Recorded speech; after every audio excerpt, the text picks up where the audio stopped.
Sexta entrega de ¿qué es el Vedanta? Podemos considerar a todos estos aspectos como etapas progresivas. El hombre común, que está consciente de su cuerpo y de la multiplicidad, que se considera como un individuo separado de los demás y que sin embargo anhela ver a Dios, no puede seguir el aspecto del no dualismo. La mayoría de la humanidad es incapaz de comprender la altísima filosofía del no dualismo, porque en el no dualismo se presenta la realidad,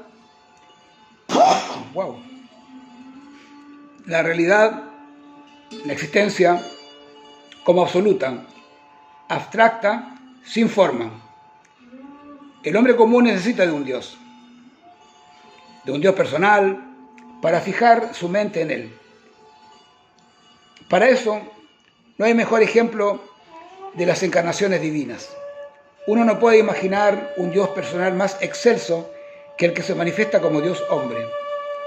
La mente humana, circunscrita como está por sus debilidades, no puede concebir un ser más eminente que la encarnación divina. En ella se percibe con mayor claridad las más grandes virtudes y cualidades. La compasión y el amor sin motivo desbordan de su corazón hacia todos los seres vivientes.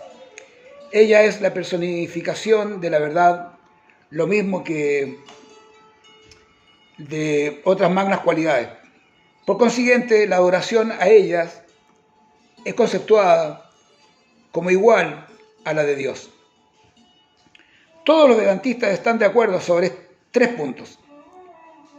Creen en el Dios, en los Vedas como revelaciones divinas y en los ciclos. La creencia acerca de los ciclos es como de la siguiente manera. Toda materia en todo el universo es el resultado visible de una manera primaria llamada akasha, y toda fuerza de gravitación, atracción o repulsión o vida es la consecuencia de una fuerza primaria llamada prana. El prana, actuando sobre el akash, crea o proyecta el universo. Al comienzo de un ciclo, el akash es inmóvil. El akash nosotros lo conocemos como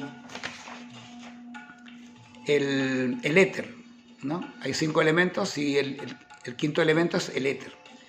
Originalmente el éter había sido eliminado como uno de los elementos materiales, y se decía que esa era una creencia antigua, que fuera de la atmósfera de los planetas no había nada, que no existiera nada. Estaban los planetas con su atmósfera, pero lo que había entre un planeta y otro era nada. A partir de lo que es la cuántica, se ha dicho que en realidad esa energía se llama ahora energía oscura, pero seguimos todavía entendiendo que existe el akash. Y en realidad era cosas de parte de la ignorancia de los científicos modernos, que decían de que las cosas que hablaban los antiguos era una estupidez, una ignorancia, pero en realidad la ignorancia era de ellos. Porque sobre qué se sostiene todo este universo, tiene que haber algo. Lo que pasa es que si ellos no lo veían, no lo comprendían, entonces directamente no existía. De lo mismo que les pasa a muchos ateos que dicen que si no pueden ver a Dios, Dios no existe, ¿no? Y hay un ejemplo que les daba, creo que era Einstein, que decía, pero tampoco puedes ver la mente y sin embargo sabes que existe y sabes que está ahí. La mente existe, pero no la puedes ver. ¿Y en qué lugar está ocupada la mente? ¿En qué lugar está ubicada la mente? Entonces, bueno, el akash es una energía muy, muy importante. Hay un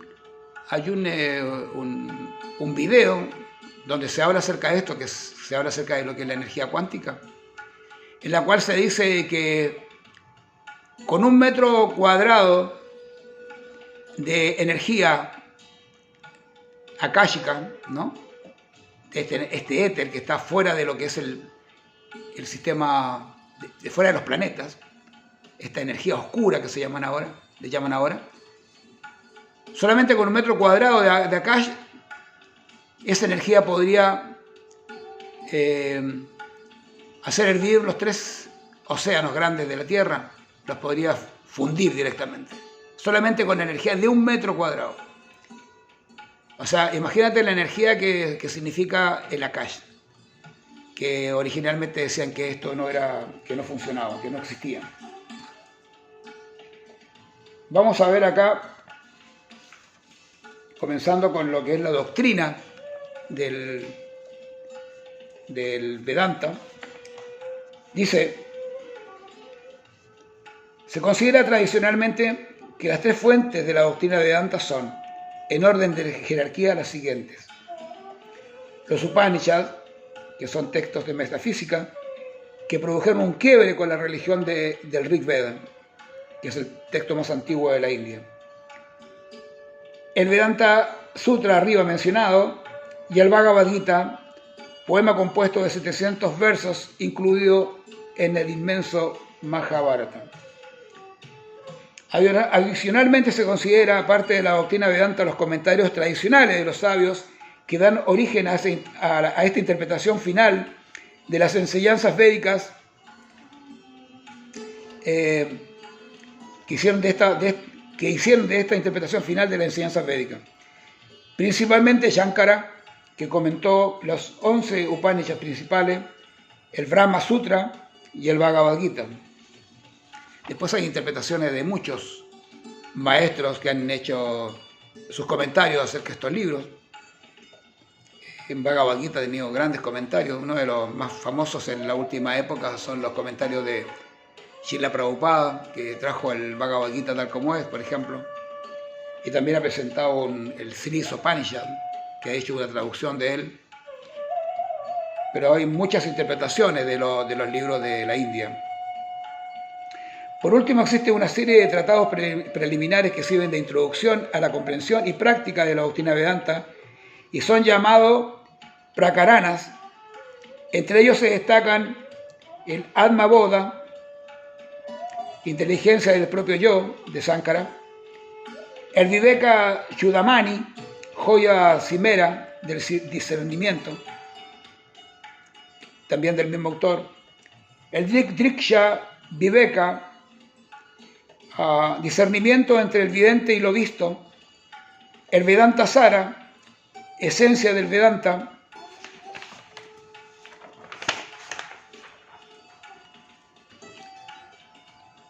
los conceptos Marele Anonim, el gran anónimo, y censura trascendental, la censura trascendental en la filosofía. Hay diferentes libros que hablan acerca de este tipo de doctrina y en la que se basan las diferentes escuelas. Luego hablaremos sobre cuáles son las diferentes escuelas vedánticas que existen actualmente en India y por lo tanto también en el mundo. Bueno, interesante, ¿no? Ya seguiremos estudiando esto. Yo creo que ahora se va aclarando un poco más. En realidad todo nace de los Vedas y las diferentes interpretaciones son las que vienen desde el Vedanta Sutra y del Bhagavad Gita y del Sri Upanishad. Esos son los 3 libros que son como la esencia de todo lo que son los Vedas. Bueno, Jai, Hare Krishna, Namaste.